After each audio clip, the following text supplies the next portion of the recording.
So one day when this life is done and we get to eternity, I've put in a request. I want to be in the Africa section.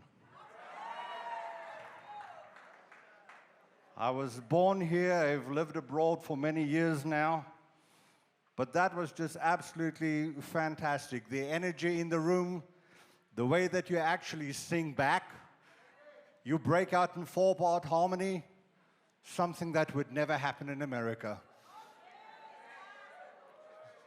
So yeah, I'm going to sit in the Africa section. Alles is net ek en myself, maar ek gaan in Afrika sit. There's a great story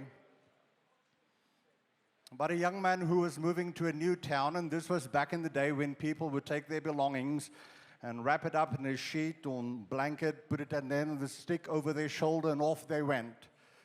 And as he approached this town, there was an elderly man sitting by the side of the road, and he said, "Excuse me, sir, do you know much about the town up ahead?" He said, "I do. My town. Lived there my whole life long. But I don't think much has happened in that town that I don't know of." He says, "All right. Can you tell me about the people in your town?" He says, "Well, why don't you tell me about the people in the town you just left?" He says, "I hope the people in your town are different." He says, "The people in my town," he says, "which is part of the reason why I'm here, I am just so sick and tired of all the drama. They would gossip. They were a bunch of backstabbers. They were a bunch of naysayers. I am so tired of the drama. I'm ready for a fresh start, and I hope I can find it here." The old man shook his head and he said, I'm sorry to tell you, the people in my town are just like the people in your town. I wish you well. Few hours go by, another young man comes by, similar situation. He says, "Excuse me, sir." He says, "Do you know much about the town up ahead?" He says, "I do. My town. Lived there my whole life long. I don't think a whole lot has happened in that town that I don't know about." I said, "That's good to know." He says, "Can you tell me about the people in your town?" He says, "Well, it might be easier if you tell me about the people in the town you just left." He says, "Oh, I hope the people in your town are like the people in my town. I loved my town. It was a great town, and if the opportunity here wasn't so great, I never would have left. It's really an opportunity that I'm pursuing, but at night, people would come outside and sit in the stoep, or they'd go down to the courtyard and they sit around the fire, and someone would pull out a guitar and they'd start singing songs and telling, oh, I loved my town." The old man smiled and shook his head. He says, "Young'un, you're going to do just fine, because the people in my town are just like the people in your town." And isn't that just like life? Because more often than not, we do not see things as they are. We see them as we are. And whatever it is that you're looking for, you'll find, or you'll find whatever it is that you're looking for. So if you're someone who tends to be on the negative side of life, and you look at something and the first question is, what is wrong with that? You will find everything that is wrong. If you're the type of person who has more of a growth mindset and you on the positive side of life, and you walk up to a situation, you will look at it and say, okay, I can see what is possibly wrong with it, but what is good about this? What good can come out of that? You will find that, because whatever it is that you're looking for, you will find. Because we don't see things the way they are, we see things the way that we are. So if you're the type of person who looks at the societal landscape and you see everything that is wrong with racial tension and disparity and inequality, you'll see that. If you're someone who looks at a situation and you see, I can see everything is wrong, I also recognize the great advances that we've made, and I'm hopeful that we're going to be okay, you're going to find that. Because whatever it is that you're looking for, you'll find.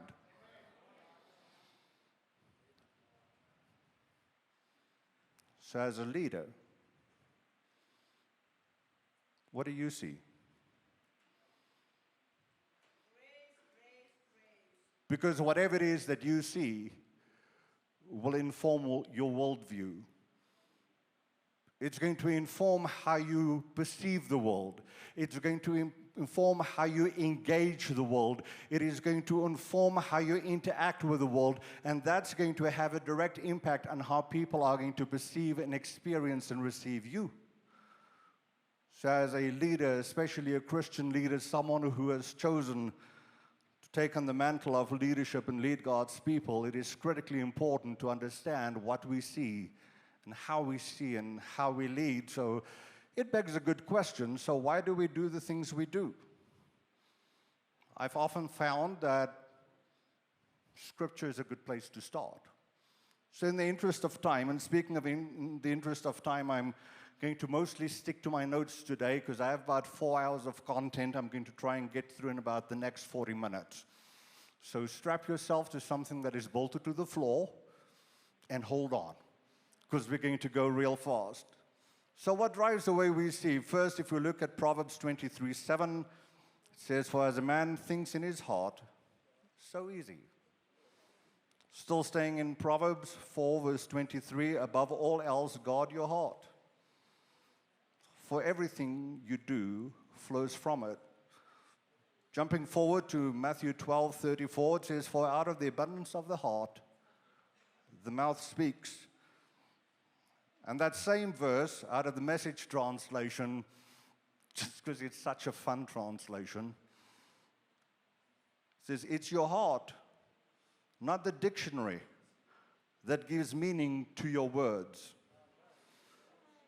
So in our time together, I'd like to, as a foundation, say, consider this, that we are not human beings having a spiritual experience. Instead, we are spiritual beings who are having a human experience. And it is in that context that we need to understand that we are spirits. We live in a body and we have a soul. So we are spiritual beings, spirit beings created by Almighty God, having a human experience. And so about our time together today, right up front, so you know, this is going to be a very simple lesson.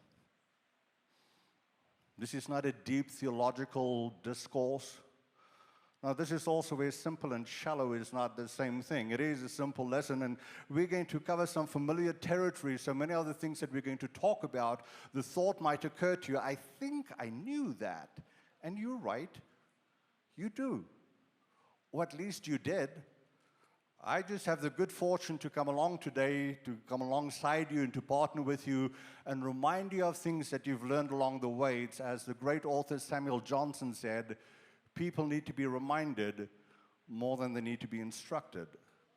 And so I'm here really today to remind you of a few things. Now, there is certainly no shortage of definitions for leadership. So for our purpose today, we're just going to pivot on two. John Maxwell says leadership is influence. Nothing more, nothing less. Joseph Grenny, who's one of the authors of the Crucial Conversations, Crucial Accountability series, puts a nuance in there that really resonates with me. His leadership is intentional influence. You add that intentionality to it, not just influence people by accident, but very intentionally and deliberately you take a series of actions to influence people toward a particular goal or outcome. So that is why it is so important for us as Christian leaders to ask the question, so how do you lead? Or more specifically, how do you influence? So with that as a backdrop, let me just say you need to find your people to lead your people. It doesn't really matter where they are. You need to find your people where they are, connect with them, and lead them. For more than 30 years, John Maxwell has been teaching the 5 levels of leadership. And he's taught it to churches and organizations around the world, and it continues to be a high demand subject or high demand topic, because quite simply all these organizations realize that if you and I, in these next few minutes that we're going to figure out how leadership works, which, by the way, leadership is a verb. It's not a noun. It's a verb. It's moving. It's action. It's doing something.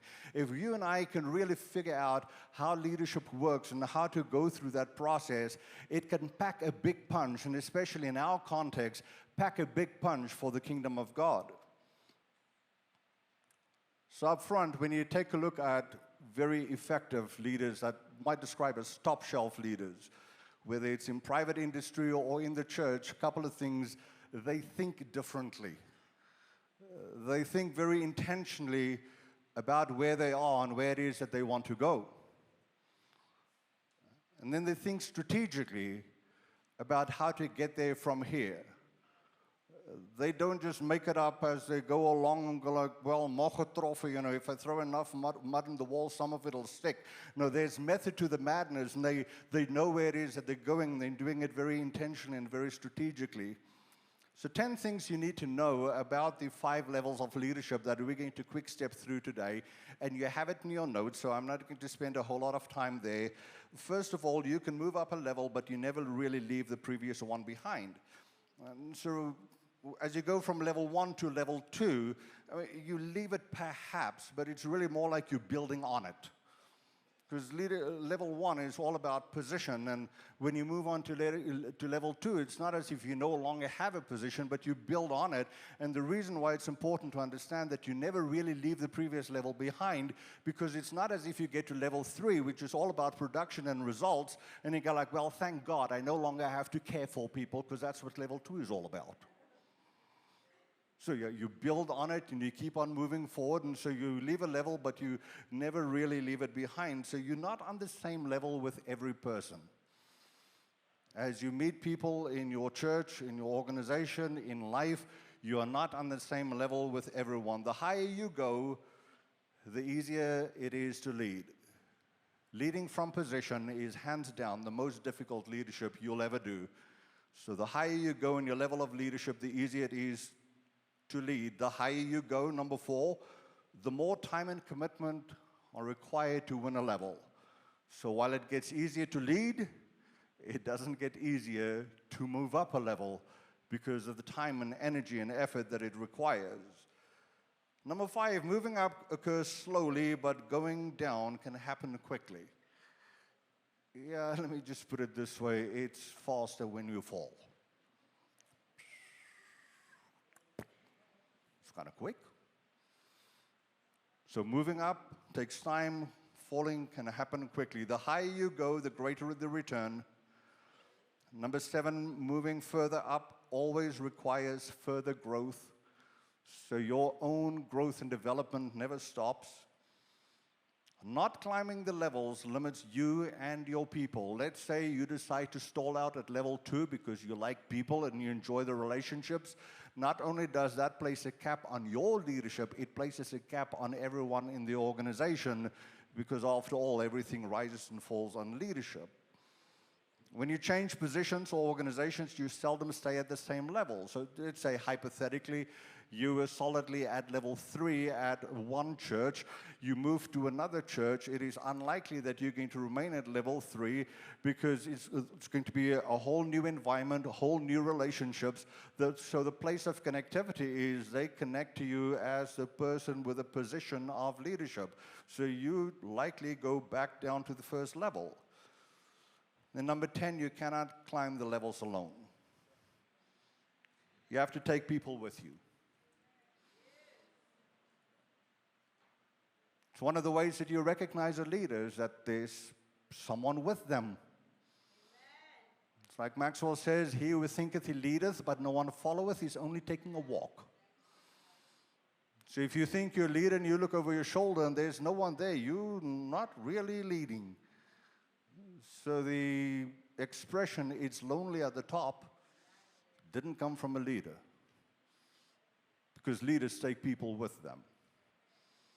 All right, so as we get into it, level 1 is the position level, and position is a poor substitute. I know in your notes it says pure, but poor, P-O-O-R. Position is a poor substitute for influence. So we're going to start at the very bottom level. This is where you start. This is where I start. That's where we all start. We all start with position. It is also the beginning of your leadership journey. So someone has given you an assignment, someone has hired you into a position, someone has appointed you to lead a team or to lead a church, and so that's where you start. And the key word for position leadership is rights. Also at level 1, when people follow you because they have to, they only do what they have to. No more, no less. And it's one of the biggest challenges of level 1 is you get minimal effort out of people. Because when people follow because they have to, they only do what they have to. Now there is an upside to level 1, and it's quite simple. As I said, it's where we all start. And it's an opportunity for us to shape and define our leadership. This is where we get an opportunity to figure out who we are as a leader, how we want to lead, how we want to craft our leadership, how we want to craft our organization, how we want to move forward in the process. One of the other benefits is also you now, because of your position, you get to have a seat at the table, at least be in the room where they make the decisions. Suddenly it's a matter of, ooh, I get to sit at the grown-up table now. So that's a good thing. And so that's certainly part of the upside of position leadership. The downside, as I said, is also simple, and it's because you typically, almost always, get the minimum amount of effort from people, especially in a formal work relationship where they follow you because they have to. Even in a church setting, if it's purely a matter of, well, I'm the pastor, and so I'm the guy in charge, that's going to be the point of connection that people have with you. You have not quite yet earned the right or quite yet earned their willingness to invest everything that they have to offer. Now, the good news is you don't have to stay at level 1. You can move up to level 2, and so let's move up to level 2 just as quickly as we can. And so the next level then is the permission level, and the key word there is relationships. At this level, people begin to follow you because they want to. At level 1, they followed you because they had to. At level 2, they still have to. In addition to that, they now follow you because they want to. So what's happened between level 1 and level 2? Well, here's what's happened. You've connected with your people. You connected with them personally and emotionally, but also relationally. At level 2, they like you. They're not just impressed by your position, they actually like you. And you like them. And there's a world of difference following someone because you want to, and following someone because you have to. Level 2 is also the first time discretionary effort shows up. So at level 1, people follow because they have to, and so they do what they have to. Level 2 is where they reach into their back pocket. They go like, you know, I got something else I can do. They begin to come early. They begin to stay late. They begin to ask questions like, how do I help carry the load? How do I ease your burden? And at level 2 is the first time that happens. That's why it is absolutely fabulous. And you know that you are a good leader when the people you lead, the people who follow you, actually want you to lead. And they want you to lead. It's a matter of, no, I don't want this other gas. It's like, I want you to lead. Because I like you and I trust you. And so that's what happens at level 2. And the permission level is all about who you are as a leader. It is not trying to figure out ways how to somehow trick people into doing things. No, it's a matter of legitimately connecting with them and taking them somewhere along the journey with you. This level will require great introspection from you. It's going to take some time to do some soul searching. And you might need to get input from outside sources as well. And so in your notes, you also have a series of questions that will help you determine how well you have conquered level 2. And so if you struggle with any one of these questions, it might indicate that you have not quite yet conquered level 2. So first, do you have the right attitude toward people? Do you understand your strengths and weaknesses as a leader and how to use them as you connect with your people? Are you expressing value to each person on your team?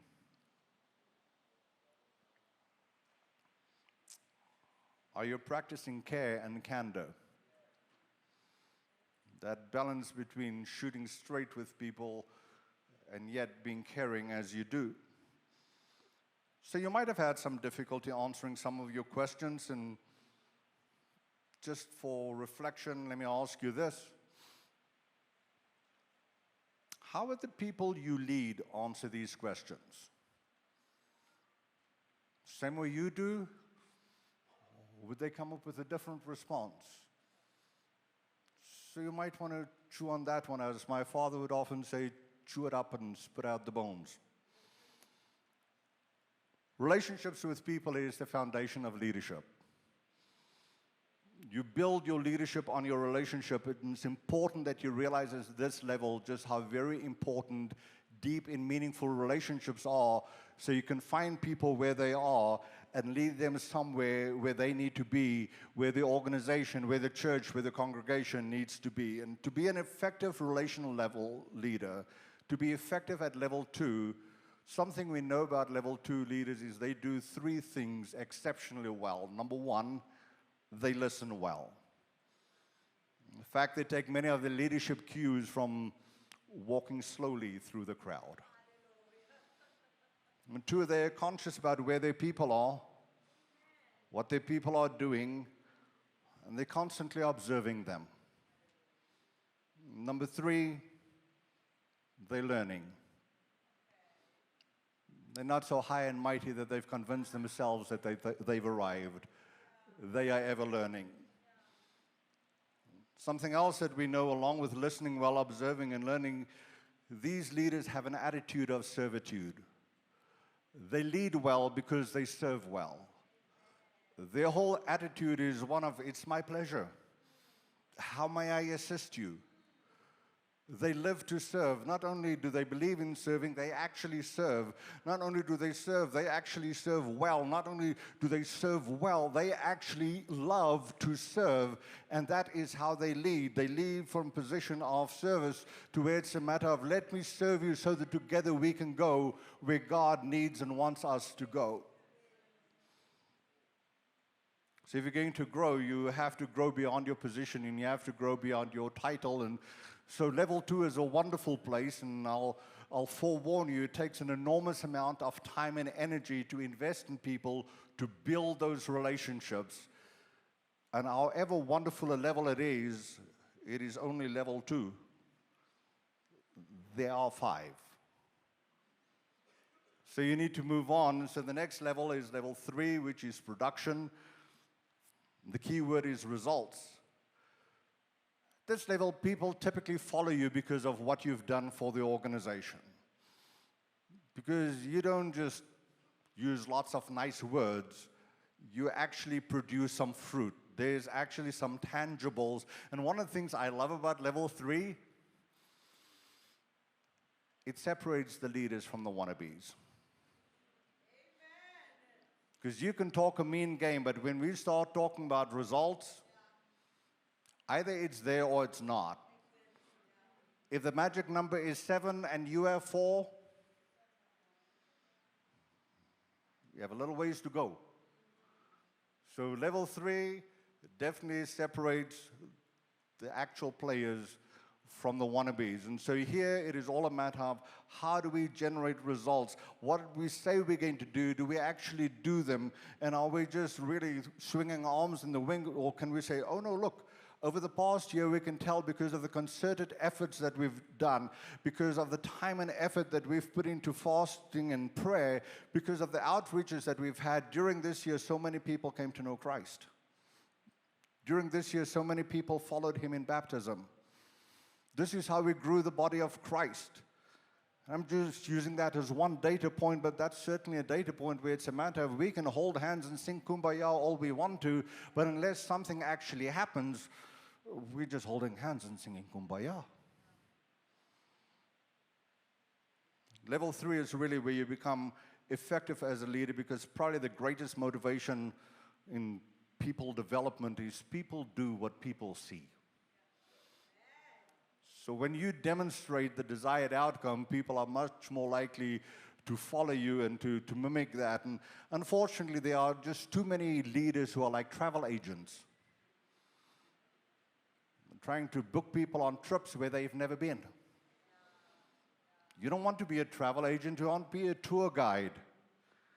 You want to take people and say, come with me, this is where I live, this is where I've been, this is what I've done, so come with me. So you're a tour guide, you take people to places where you've already been, and that is part of what helps your effectiveness. And in Maxwell's book, The 21 Irrefutable Laws of Leadership, one of the laws is the law of attraction, and basically it says, you attract who you are, not who you want. So in this context, if you're a credible leader who can actually produce results, people will follow you on that level and for that reason. Something else happens at level 3 that is quite lovely. This thing called momentum kicks into gear. And momentum, or as Maxwell calls it, the big mo, is a leader's best friend, because it's a great exaggerator. It makes things seem greater than they really are. Momentum is also a phenomenal problem solver, whereas the absence of momentum is actually a problem creator over time. So let me share this example with you. Let's say a train is going down the track at about 85 or 90 kilometers an hour, and while it's barreling down the track, you could put a 3.5 cubic meter concrete block. So that's about 1.5 by 1.5 by 1.5. That's a big concrete block. You could put it in the middle of the track. And that train, because it has momentum, going 85 to 90 miles an hour, will through that concrete block as if it wasn't even there. Because that train had momentum, it solved a 3.5 cubic meter problem. When you have momentum, it is one of the greatest problem solvers that you've had. Now, the same train, on the same track, at a dead stop, you put a 1-inch wedge in front of the driving wheels, and it won't even move. The same train who, with momentum, busted through a 3.5 cubic meter concrete problem, now a 1-inch wedge in front of the driving wheels keeps it still because there is no momentum. And unfortunately, sometimes it goes like that in our leadership lives as well. When we have momentum, everything is great, and if for whatever reason we begin to lose our momentum, and unfortunately all too often it is because we suffer a stupid attack. No, don't misunderstand me. I'm not calling anyone stupid. I mean, some very, very smart people periodically suffer stupid attacks. Normally on the other end, you look back and go like, well, what made that seem like a good idea? And so oftentimes, we as leaders are oftentimes the ones who undermine our own effectiveness. We undermine our own efforts, and we're the ones who kill our own momentum. That is why it's so important for us to make sure that we keep our eye on the right ball. You've heard the expression, keep your eye on the ball. I agree with that. Keep your eye on the ball. What's more important is keep your eye on the right ball. Because what I've learned is, and I bet you have too, I think practically everybody has their eye on a ball. It's just not always the right ball. So let's make sure that we keep our eye on the right ball, and we help our people to keep their eye on the right ball. And so here's a few questions that will help you determine how well you're doing at level 3. And they're in your notes. What is your win? You know, what does win look like? What does a good job look like? So define that clearly for your team. Don't leave it up to interpretation, because if you have 12 people on your team, you'll probably come up with 12 solutions. So make sure you define your one. Number two, what is your plan to get there? How are you going to get there from here? So outline it in detail and make sure your team recognizes the part they play. Make sure they recognize where they are supposed to be, where they fit into the team, where they fit in the organization, what specific part they have to play. So it's like Rugby World Cup for right now. So the scrum half has a particular position where he's supposed to be. Can you imagine the scrum half decides, no, I don't want to be there. It's not a whole lot of fun there because people I'm going to go stand where the fullback is. No, that position already has a person. Don't go steal other people's job. Get over here. This is your job over here. And the fullback is probably there like, so make sure that people get into the right position. And then what are your priorities? What are your priorities? Without proper prioritization, the important work will never get done on time, and you'll stint your own professional growth and success. What we know is people who have really conquered level 3 are momentum makers. And it happens at level 3, and it is an absolutely wonderful thing that happens, and almost as a natural consequence. So you'll find that many of these levels, you almost move from the one level to the next level somewhat automatically based on the work that you do at that level. So at level 1, where you have a position, if you invest the time and effort and energy to build relationships with people, the consequence of that time and effort and energy is what's going to move you to level 2. If at level 2, because of the relationships that you've built, you now begin to pursue results born out of relationships, so you are not browbeating people about do this and do that. It's a matter of, hey, let's go ahead and take that hill over there.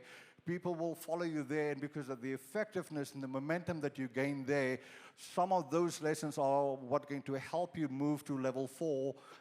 And this is where we have to go back all the way to the beginning, where you take people with you. It's not as if you can go on this journey alone. So as you move to level 2, there are people who are probably had been on level 1 with you. Move them along with you. As you move to level 3, move them along with you. And then you get to level 4, which is people development. People development and reproduction is the key word.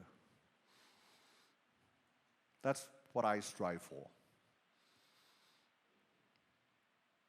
That is what excites me.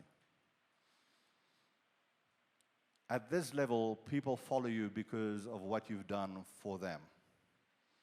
Level 3, people follow you because of what you've done for the organization. Level 3, they follow you because of what you've done for them. It becomes personal.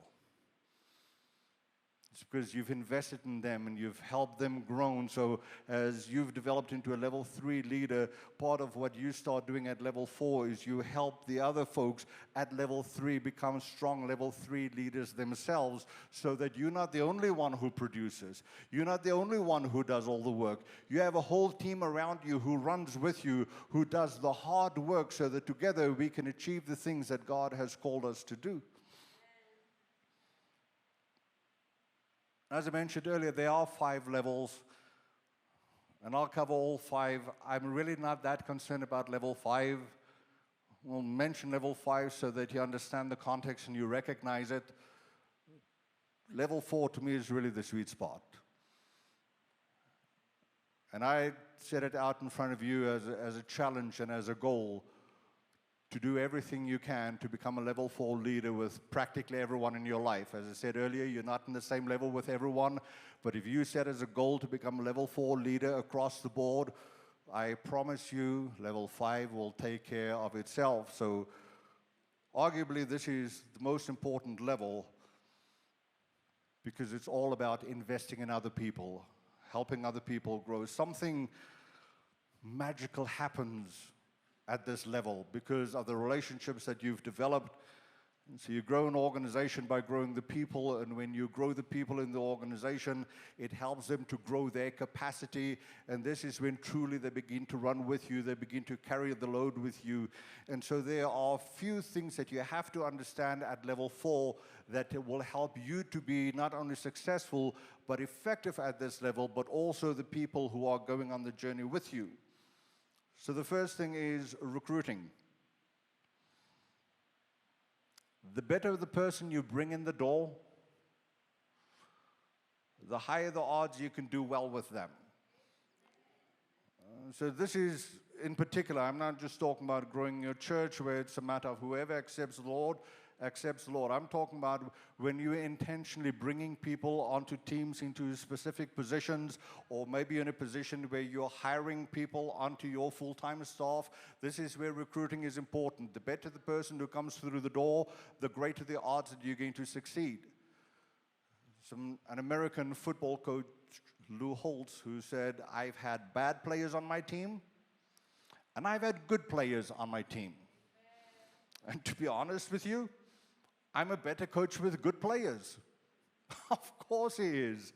Because more than 80% of our success lies in the quality of the person coming through the door. They already have a lot of the requisite skill sets, and so now it puts us in a position where we can pour into them and help them grow and develop. Key number 2 is positioning. So you recruit well. Key number 2 is you position correctly. It's not just a matter of getting the right person through the door, it's also a matter of getting them in the right position. It's like the author Jim Collins would have said, get them on the bus and then get them in the right seat. Using my example about rugby a while ago, if someone is a scrum half and you try to make them a prop, probably not going to go well for them or the team.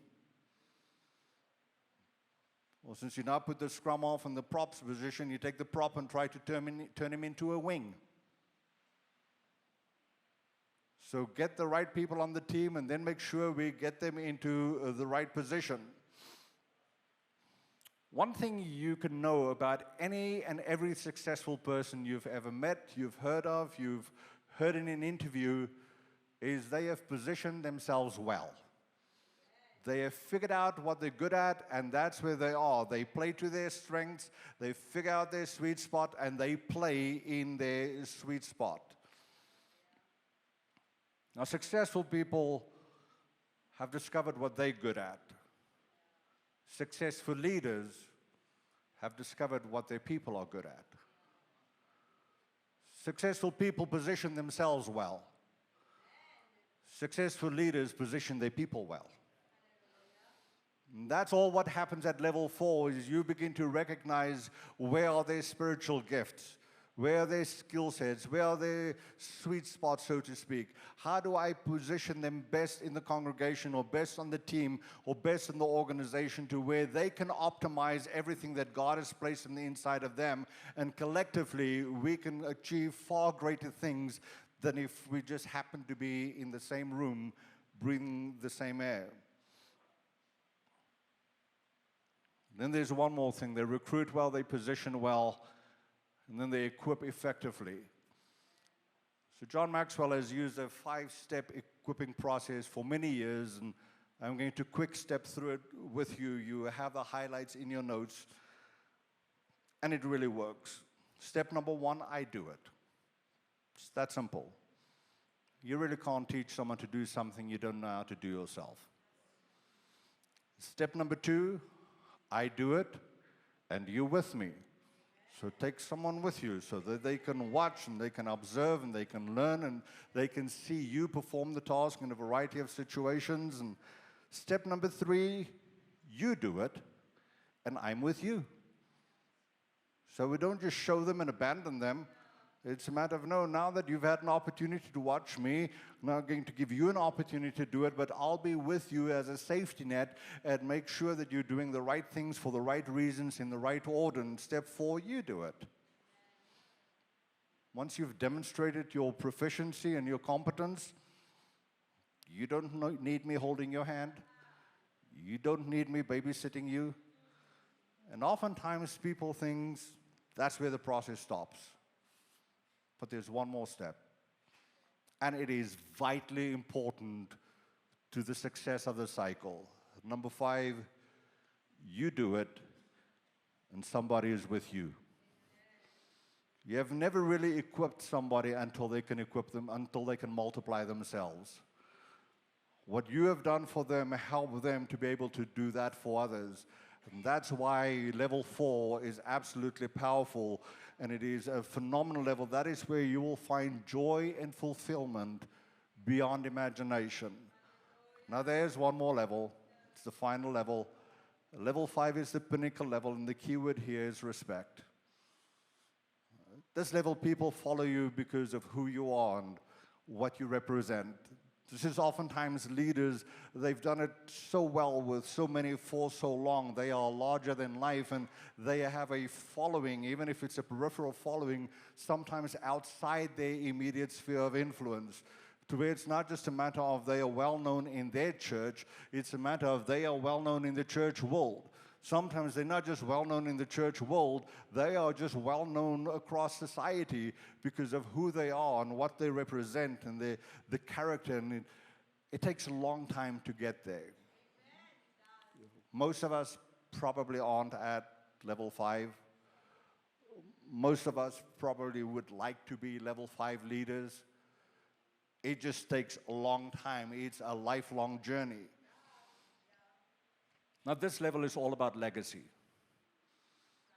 Level 5 is all about legacy. It's no longer about you and what you do and all the things at levels 1 through 4, although you still do them. Now it's really a matter of what are you going to leave behind.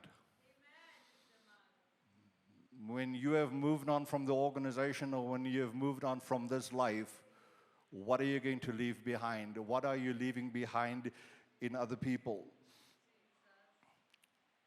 So a few questions to maybe help you entertain your leadership legacy. It's how do you want people to remember you?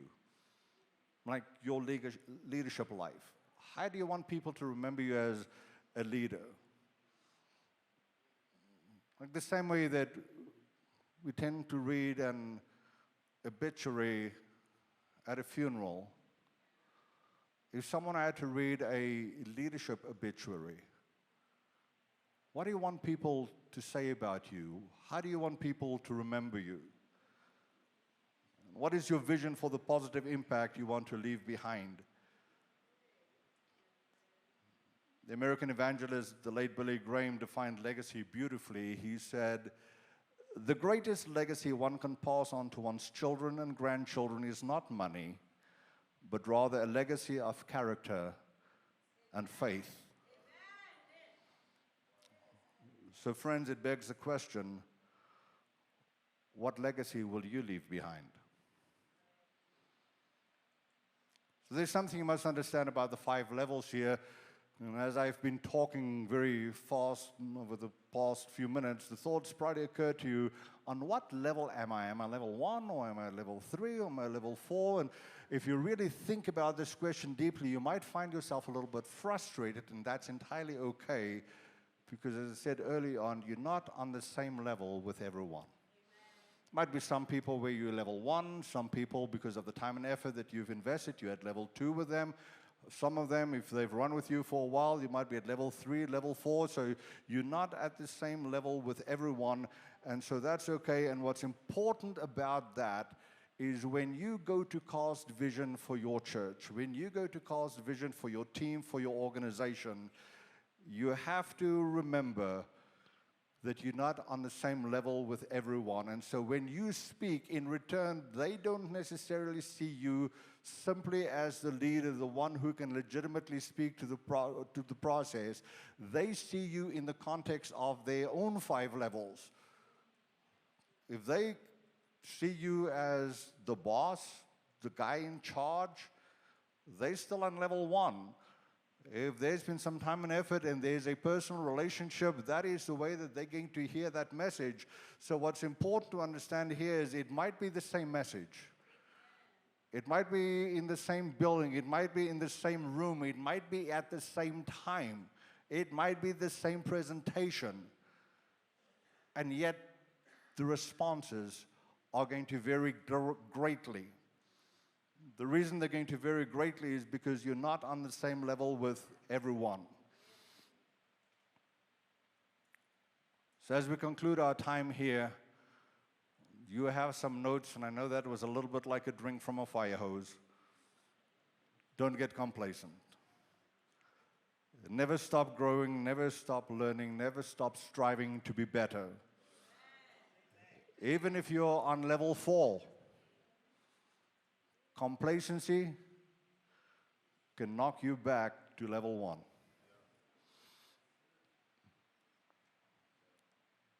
So it really doesn't matter on what level you currently find yourself, there's room for growth. There's room for development. Again, it begs the question, so what legacy will you leave behind? What are people going to remember about you? What types of things can you do right now to ensure that however you want people to remember you, they actually will remember you like that? When we talk about legacy, and we hear a lot about legacy these days, there's an interesting correlation between reputation and legacy. When you consider reputation, it's really not a question of whether or not you have a reputation. Oh, you have a reputation. Everybody has one. The question is, do you have the one you want? Or do you like the one you have? Similarly, when we talk about legacy, it's really not a question of whether or not you're going to leave a legacy. You're going to leave a legacy. Amen. The pressing question is, are you going to leave one worth remembering? So we've gone through the 5 levels of leadership. I'd encourage you to study the notes, to really ingest them, make them part of who you are, what you're about, what you represent. And in the brief time that we have, I thank you for your time, your attention. I know after lunch is always a tough time. Thank you for maintaining the energy in the room. God bless you very much. Have a great day and leave a legacy worth remembering.